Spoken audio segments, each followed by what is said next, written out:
कुनिहार में एक गौशाला अचानक आ गई आग की चपेट में। गौशाला के साथ साथ पशु चारा, इमारती लकड़ी और कुछ जरूरी सामान भी जलकर राख। कुनिहार में एक गौशाला अचानक आग की चपेट में आ गई। जब तक आग पर काबू पाया जाता, तब तक गौशाला के साथ साथ उसमें रखा पशु चारा, इमारती लकड़ी और कुछ जरूरी सामान भी जलकर राख हो गया था। गनीमत ये रही कि जिस समय गौशाला में आग लगी उस समय पालतू मवेशी बाहर बंधे हुए थे, अन्यथा आग इतनी भयानक थी कि मवेशियों को गौशाला से सुरक्षित बाहर निकालना आसान न होता।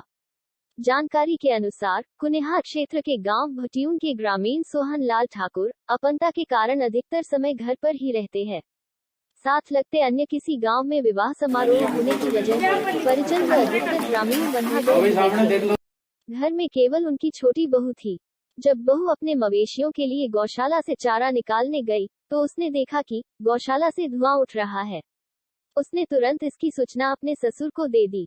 दोनों ने गौशाला में आग लगने की जानकारी दूरभाष पर विवाह समारोह में गए अन्य सभी परिजनों के साथ साथ ग्राम पंचायत प्रधान को भी दे दी। कुछ ही समय पश्चात विवाह समारोह में गए सभी ग्रामीण पहुंच गए व उन्होंने कड़ी मशक्कत के बाद आग पर काबू पाया। लेकिन आग इतनी भयंकर थी कि उस पर काबू पाना आसान नहीं था। करीब 3-4 घंटे पश्चात जैसे तैसे करते ग्रामीणों ने आग पर तो काबू पा लिया, लेकिन गौशाला के साथ साथ उसमें रखा पशु चारा, इमारती लकड़ी व कुछ सामान जलकर राख हो चुका था। गौशाला मालिक रोशन लाल ठाकुर ने कहा कि सुबह करीब 10 बजे के आसपास मेरी गौशाला में अचानक आग लग गई। उस समय मैं और मेरी छोटी बहू ही घर में थे। बहू जब पशु चारा निकालने गई तो उसने देखा कि गौशाला के कमरे से धुआं निकल रहा है। अपंगता के कारण मैं विवश था। मैंने तुरंत परिजनों व ग्रामीणों को फोन पर आग लगने की सूचना दे दी। स्थानीय पंचायत प्रधान को भी जानकारी दे दी गई। प्रधान राकेश ठाकुर ने कहा कि भटियून गांव में एक गौशाला में आग लगने की सूचना मिली थी। राजस्व विभागीय कर्मी के साथ मौके पर पहुंच गए थे। नुकसान का आंकलन तैयार किया जा रहा है। नेशन न्यूज के लिए कुनिहार से हरजिंदर ठाकुर की रिपोर्ट। गौशाला के बीच में आग लगी, अचानक आग लगी। पता नहीं किस तरीके से लगी, क्या हुआ। ये अकेले घर में थे। इनका सारा परिवार, गांव वाले हमारे तकरीबन सारे के सारे हरडी गांव में शादी के लिए गए हुए थे। मैं भी किसी कारणवश बाजार जा रहा था। मुझे एकदम पता लगा। मैं मौके पे पहुंचा, आग बुझाने में जुटे। बहुत मशक्कत करने के बाद 3-3.5 हजार कम से कम कूड़ा घास का था इसके अंदर, और लकड़ी थी, मकान की लकड़ी अंदर रखी हुई थी। 2 कमरे गौशाला के थे। कारण कुछ भगवान की ऐसी कृपा हुई कि पशु बाहर थे। अगर पशु गाय अंदर होती तो बहुत ज्यादा नुकसान होता, लेकिन पशु बाहर थे बंधे हुए।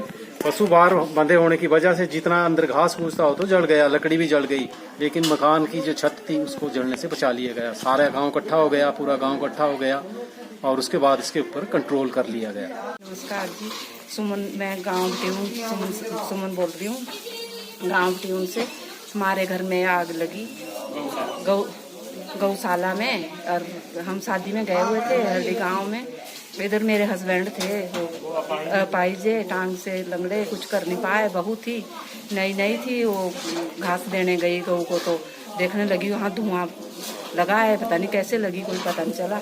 हम सब गांव के भागे आए, इधर कोई थे नहीं, किए इकट्ठे और जगह से, तो थोड़ा काबू किया, पर सब कुछ जल के राख हो गया। 3000 पूरा घास का था और सामान था, बहुत कुछ, सब कुछ खत्म हो गया। मैं सोहन लाल ग्राम भटियून से कुनिहार से बोल रहा हूँ। 10:30 बजे के आसपास हमारे अचानक से गौशाला में आग लग गई, जिसमें घास, लकड़ी और भी सारा कीमती सामान भरा हुआ था। पूरे मकान की लकड़ी, बनाई हुई लकड़ी थी, वो भरी पड़ी थी।